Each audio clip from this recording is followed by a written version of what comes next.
नमस्ते। आज हामी वर्डमा लोगो कसरी बनाउने भनेर सिक्नेछौँ। सर्वप्रथम हामीले लोगो बनाउनको लागि इन्सर्ट ट्याबमा गएर सेपमा जानुपर्छ। सेपमा गइसकेपछि हजुरहरूले जुन सिम्बललाई ल्याए पनि हुन्छ, एउटा दुईटा, मैले चाहिँ यहाँ दुईटा भएको ल्याएको छु। त्यसपछि यसलाई ड्र्याग गरेर सानो पनि गराउन सक्नुहुन्छ। अब हामीले यसलाई बोल्ड गर्नु पर्यो अथवा हाइलाइट गर्नु पर्यो भने फर्मेट ट्याबमा गएर सेप आउटलाइन यहाँ गएर हजुरले वेटमा जाने। वेटमा गइसकेपछि हजुरले आफ्नो इच्छा अनुसार जस्तो सुकै लाइन पनि दिन सक्नुहुन्छ र कलर पनि राख्न सक्नुहुन्छ। यदि भइसकेपछि अब हामीले टेक्स्ट लेख्नको लागि इन्सर्टमा गएर वर्डमा जाने। वर्डमा गइसकेपछि यो 3 नम्बरको चुज गर्नु होला।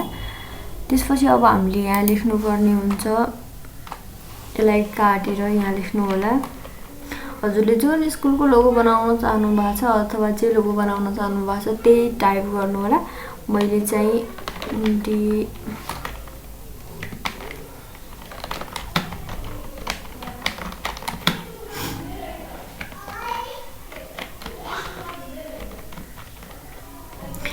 यति लेखिसकेपछि हजुरले दुईटा इन्टर गर्नुपर्ने हुन्छ।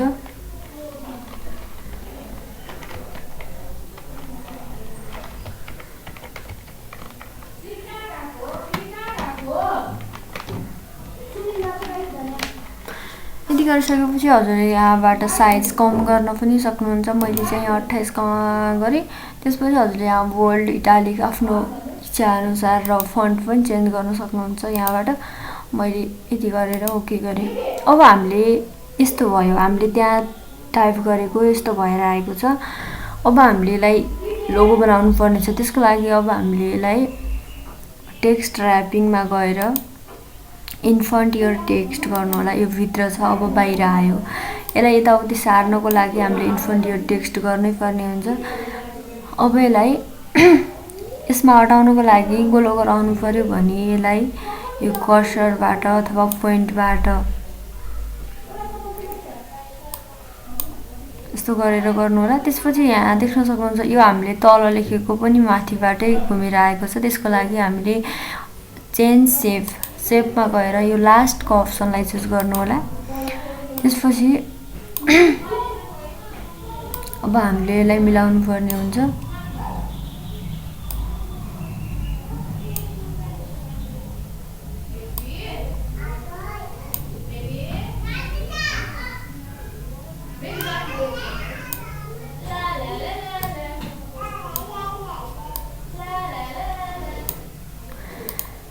देख्न सक्नुहुन्छ मेरो मिलिसकेको छ। अब हामीले यहाँ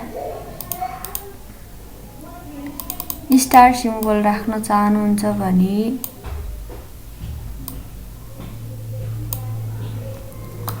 हजुरले यहाँ बिचमा स्टार सिम्बल राख्नको लागि पनि सेपमा इन्सर्टमा गएर सेपमा गएर यहाँबाट खोजेर ल्याउनु पर्ने हुन्छ। यहाँ देख्न सक्नुहुन्छ सिम्बल। यसलाई जस्तो कलर गरेर राख्न पनि सकिन्छ, त्यो हजुरको इच्छा अनुसार राख्नु होला। मैले चाहिँ व्हाइट कलर गरिदिएँ। अब यसलाई दुईटा गराउनु पर्यो। यहाँ पनि राख्नु पर्यो भने कन्ट्रोल सी गर्नु होला किबोर्डदेखि। अब राइट क्लिक गरेर कपी गर्नु होला। त्यसपछि यहाँ गएर पेस्ट गरेर यसलाई सारेर राख्नु होला। यति भइसक्यो। अब हामीले यहाँ बिचमा ल्याउनु पर्ने हुन्छ सर्टकट। त्यसको लागि सेपमा गएर त्रिभुजको ल्याएर यसलाई ड्र्याग गरेर तान्नु होला माउसले। अब हामीले यसलाई डबल गराउनु पर्ने हुन्छ। यसलाई हजुरले जस्तो सुकै सेपमा दिन सक्नुहुन्छ। मैले चाहिँ यहाँ गएर यसलाई पनि बोल्ड गरेँ, अलिकति हाइलाइट गरेँ। यसलाई अब कपी र पेस्ट गरेर पेस्ट गरेँ।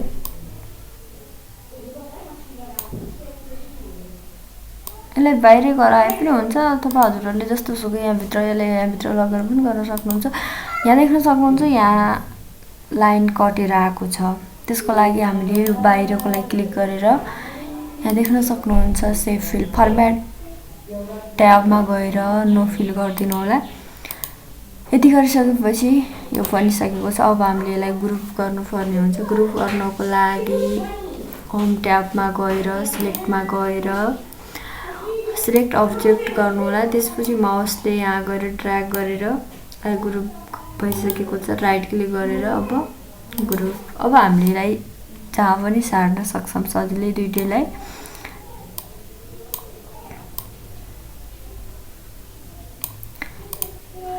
यो भइसकेको छ। अब हामीले बिचमा बुक ल्याउनु पर्ने हुन्छ। बुक ल्याउनको लागि इन्सर्ट ट्याबमा गएर सिम्बलमा जानु होला।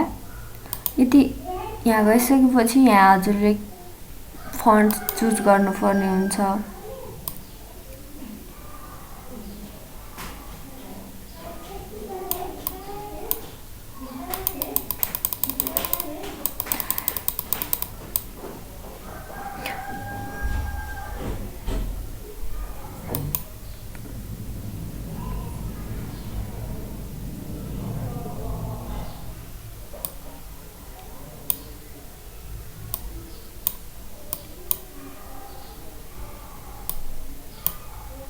यहाँ देख्न सक्नुहुन्छ बुक र यहाँ बुक छ।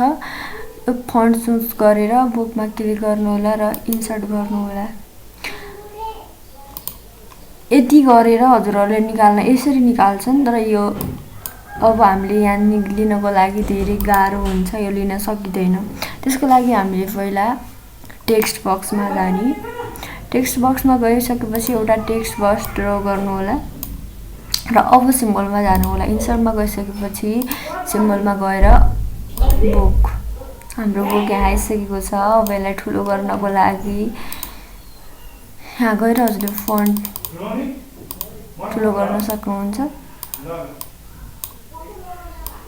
अब हामीले यसलाई